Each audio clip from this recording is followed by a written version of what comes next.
Hello everyone, and welcome back to another talk in our multi-part series involving a thorough consideration of the 18th chapter of the Book of the Revelation, hosted here in the Bible Prophecy Masterclass. Our text for this study is Judgment Day, Volume 1, Prelude to Armageddon, Part 1, United States of America in Bible Prophecy, by author Alvin Mitchell. I am Carol, and I will be your host. In today's episode number 21, we are continuing where we left off last time with Pandora's Box, or Part 2 of the discussion begun in episode number 19. The Achilles heel of the USA, the objective being to establish just how the nations might or will doubtless go about fulfilling God's desire to see the mightiest nation of all time demolished and burned to the ground, never to rise again. HEMP, the Venomous Fangs. Arthur Holly Compton, The Manhattan Project. The threat within the threat was actually discovered before the threat itself, deployed in 1945. Back of 25 to 30 years ago, exposure to this inner threat and its ensuing impact would have been much less of a cause for concern. Today, however, marks a brand new chapter, in a nation heavily dependent upon both the crutches of electricity and sophisticated electronics.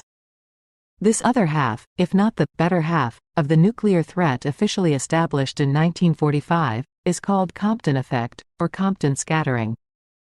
In 1923, a physicist named Arthur Holly Compton stumbled onto the discovery of this phenomenon named in his honor independent of any work leading directly to the development of the atomic or nuclear bomb, although years later in 1941, he would chair a committee of the National Academy of Sciences commissioned to explore atomic energy in search of any application which might have military implications and ramifications. Together with physicist Ernest O, it was he who was instrumental in the launch of the Manhattan Project, which created the first atomic bomb. The work for which Mr. Compton is best known won him the Nobel Prize.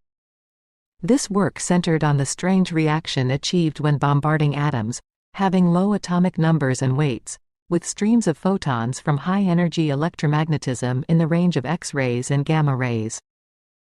It seems that whenever these energetic packets of light particles strike atoms of the aforementioned type, they do so at the point of the loosely held electrons in the atom's outermost shells and rings. That is where the chemical bonding of everything matter in the universe takes place. When the photon strikes the electron, it does so as when one marble strikes another on a tabletop.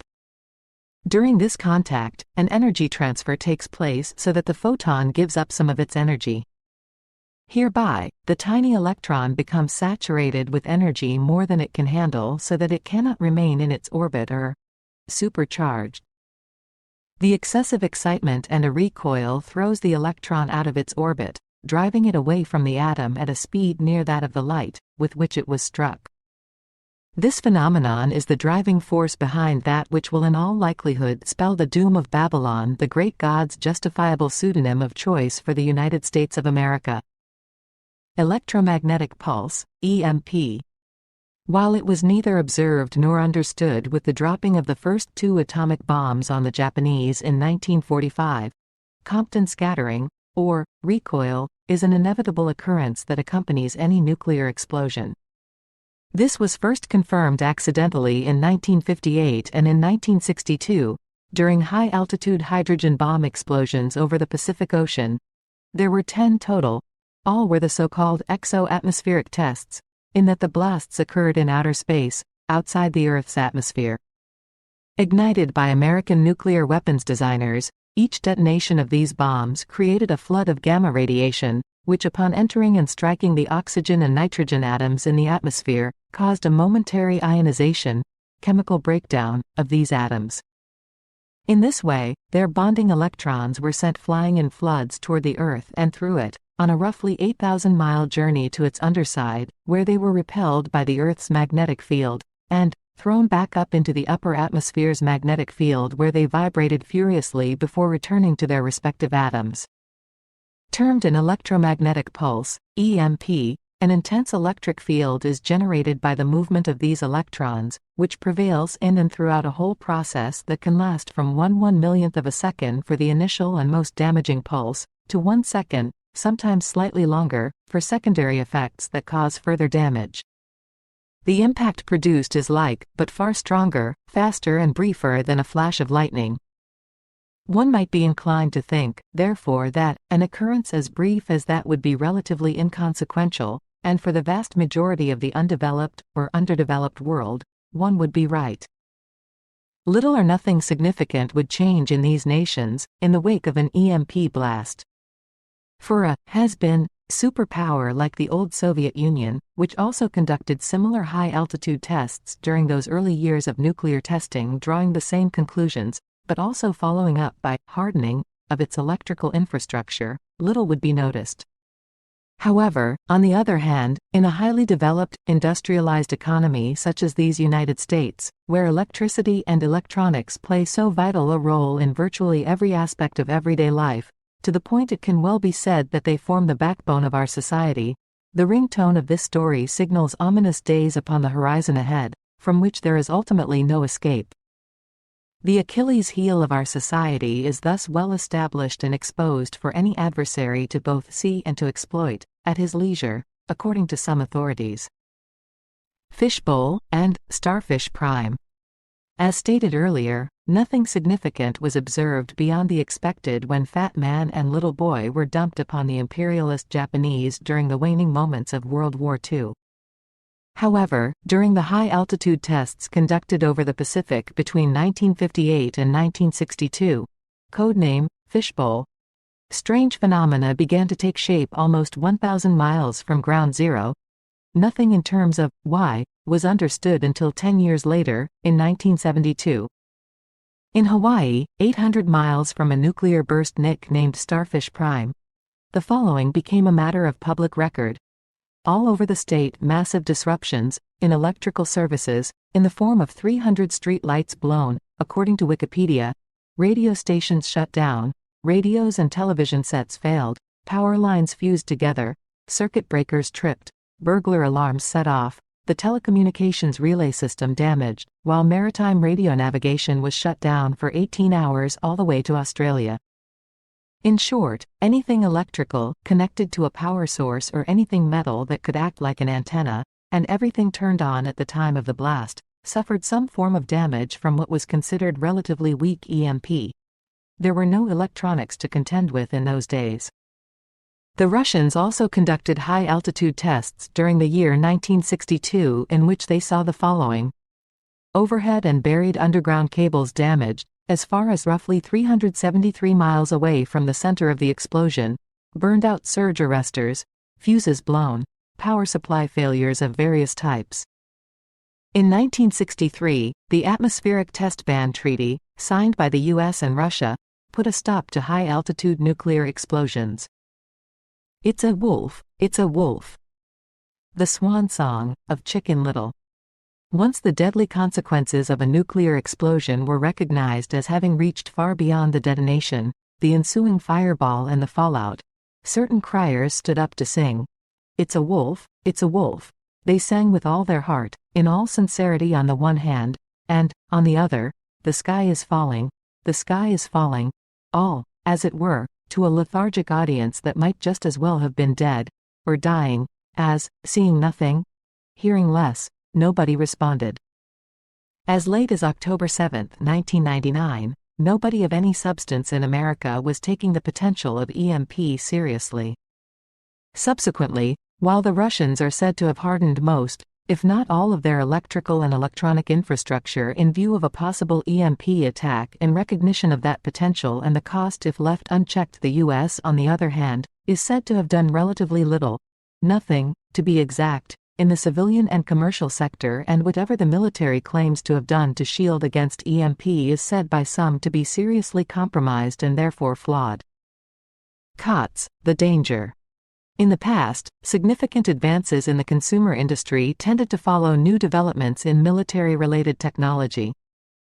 Today, in a sense, yesterday's military leaders have become the followers, trying to capitalize on so-called leading-edge technologies, in that much of the military's electronics are said to be assembled now with what is known as COTS, commercial off-the-shelf, equipment, which was never designed with survival in an EMP setting in mind. In so many words, chances are pretty good they will not hold up during an electromagnetic pulse attack. Thus, U.S. vulnerability in the event of a well-orchestrated EMP attack is said to be extremely high. With the military disabled and out of commission, a hardened public-private sector might hardly matter. If so assaulted, as in a preemptive first strike, therefore, there is solemn fear, in both military and government circles, that she will not survive. This, of course, is very much in keeping with the Bible's expectation concerning Babylon the Great, cocky, arrogant, overconfident in her wealth and national security, completely at ease and therefore, totally unaware of her vulnerabilities. But, why? Or, how? What justification is there for all the ado about EMP? The Achilles heel of Babylon the Great. Electricity and electronics. As shown already, realistically, no one enemy nation today could ever hope to mount a successful troop-based military assault against the U.S., and win. Most assuredly, not in 1 hour, like a haughty giant of Goliath proportions. Her generals have been heard gloating publicly, "We can beat anybody," on the battlefield. Obviously, even any coalition of nations has for the moment deemed it wise to think twice. In addition, this country is simply too big and too spread out. Therefore, in order for any attack by a foreign power to be successful, they need a weak spot, a kink in our national armor.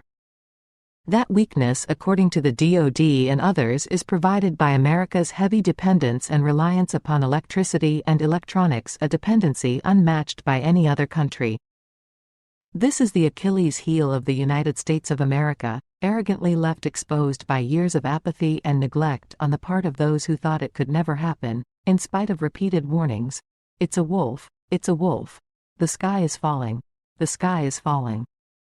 One nuclear-tipped rocket, the warhead would have to be relatively large, somewhere in excess of the megaton range, launched from any enemy position so as to detonate in outer space, 200 to 350 miles or so over the state of Kansas, will produce enough EMP so that everything electrical and electronic, as long as it is turned on, from coast to coast, including portions, if not all, of Canada and Mexico to the north and south, will be either instantly seriously damaged and crippled, or completely destroyed. In short, the entire nation could conceivably be utterly devastated, brought to its knees in one fleeting moment by any one nation, properly equipped, using one single weapon, i.e., the high-altitude, electromagnetic pulse generator. This can be either a normal nuclear warhead, on an ICBM or rocket, used so as to take full advantage of only its EMP potential, or it can be specifically designed so as to deliver EMP as its chief and only destructive force, independent of a nuclear blast, the method of choice for the Russians, according to one source. Although no one would be killed or directly harmed by the blast effects, all naysayers and doubters aside, the town criers and the Chicken Littles would have the American public know, they have been crying officially before Congress since 1997, that the cascading impact of EMP would send the United States of America into a catastrophic nosedive, landing it in a state of ruin and a 200-year setback, from which it would never recover. In so many words, this nation would be dead nationally and internationally, in every way imaginable in a matter of only a few fractions of a second. Given the nature and the power inherent in just one electromagnetic pulse, as just described, first, the electrical and electronic infrastructure from east to west, north and south would be fried, toasted, and totally disabled. All public, commercial and government computers in operation at the time, along with everything joined by long cables and power lines, or connected to some form of antenna, would be destroyed.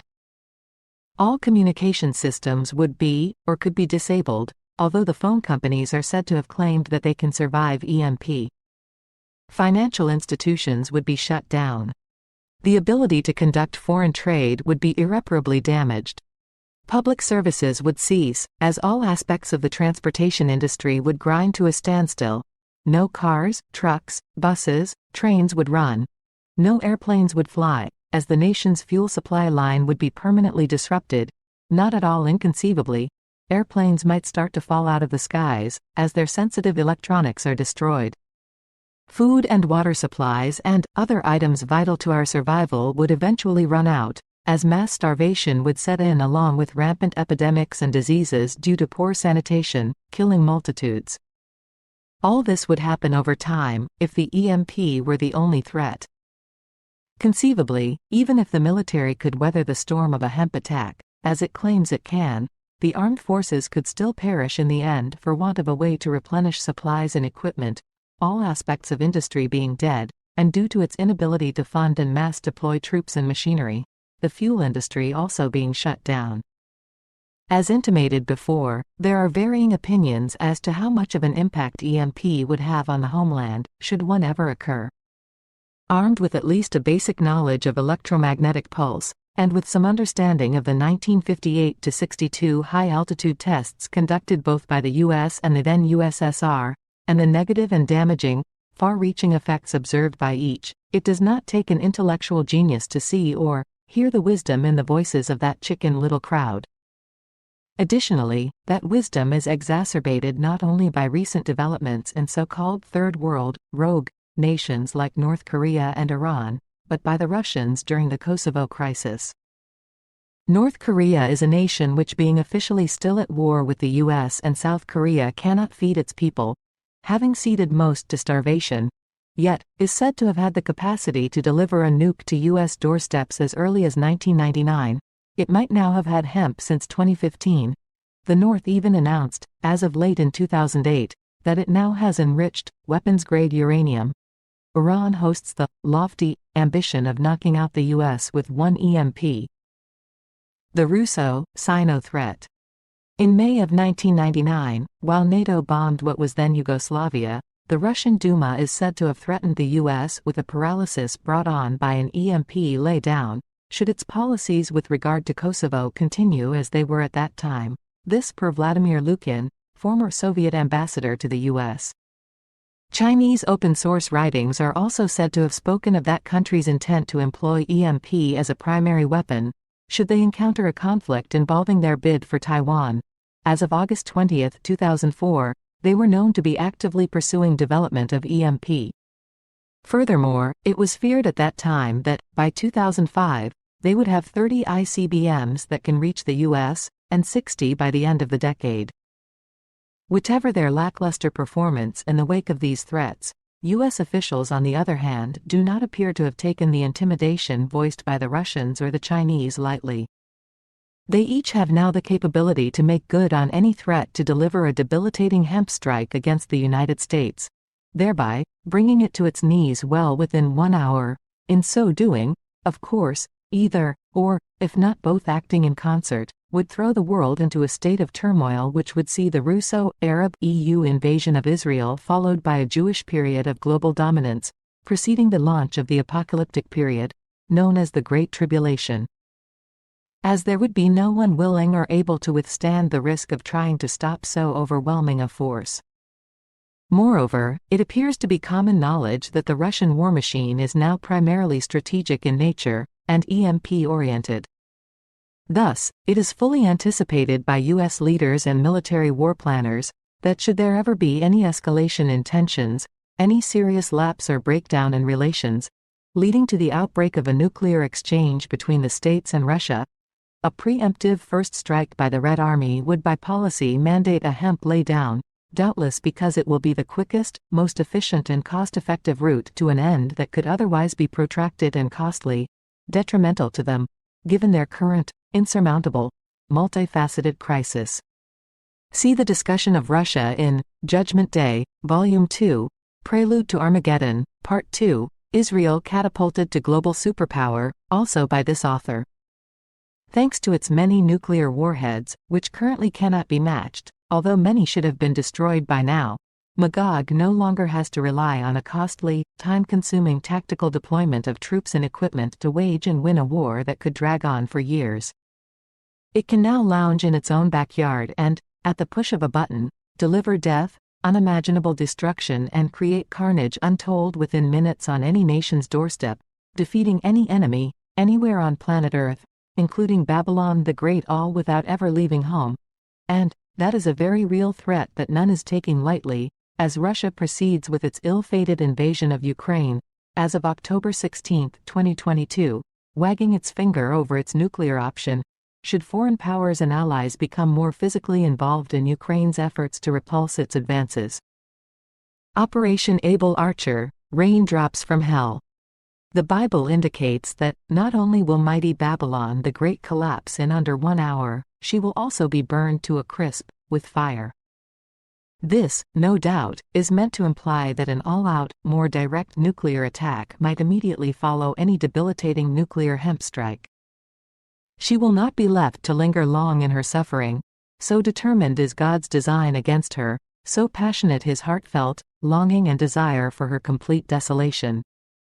In fact, it might easily be said that, if there is one silver lining here, one bright spot for America, at what will be its last and its most desperate hour, it has to be that her downfall will not only be merciless, it will also be swift and complete, so that if there is to be any widespread suffering at all, it will not be much, and not for long. Think the foregoing scenario to be far-fetched? The Andropov era of Cold War paranoia is over, but the occasion for Russian agitation and proneness to aggression in the face of U.S. foreign policy and involvement in international affairs is not. Consider. And, as for that consideration, ladies and gentlemen, you will have to make plans to join us next time for episode number 22 of the Bible Prophecy Masterclass. We hope to see you then. Until we meet again, God bless.